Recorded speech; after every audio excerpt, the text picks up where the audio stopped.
April மாதம் 21ஆம் தேதிக்குரிய பரலோக மன்னா. எபிரேயர் 4ஆம் அதிகாரம் 15ஆம் வசனம் மற்றும் 16ஆம் வசனம்.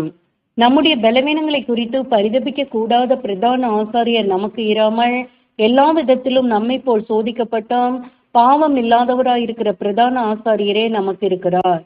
ஆதலால் நாம் இரக்கத்தை பெறவும் ஏற்ற சமயத்தில் சகாயம் செய்யும் கிருபையை அடையவும் தைரியமாய் கிருபாசன தண்டையிலே சேரக்கடவும். வசனங்களுக்குரிய விளக்கம். நம்முடைய உபத்திரவம் மற்றும் சோதனை நேரங்களில் நம் இருதயத்தை விசுவாசத்துடன் நம்மை ரட்சிக்க வல்லவரிடம் தைரியமாக உயர்த்த வேண்டும். அவரை நேசிக்கிறவர்களின் பேரில் அவர் கொண்டுள்ள அன்பையும் அவர் ஞானத்தையும் நமது ஆபத்து காலத்தில் உதவும் கருணையையும் நாம் உணர வேண்டும். அவரிடம் நாம் ஆலோசனை கேட்கும் போது நாம் அவருடன் நெருங்கும் சாக்கியம் பெற்று ஆபத்து காலத்தில் விடுதலை பெறவும் பலப்படவும் சத்தியத்திலே நிலைத்திருக்கவும் செய்து ஒவ்வொரு மணி நேரமும் ஒவ்வொரு நாளும் நம்மை வெற்றி காண செய்யும்.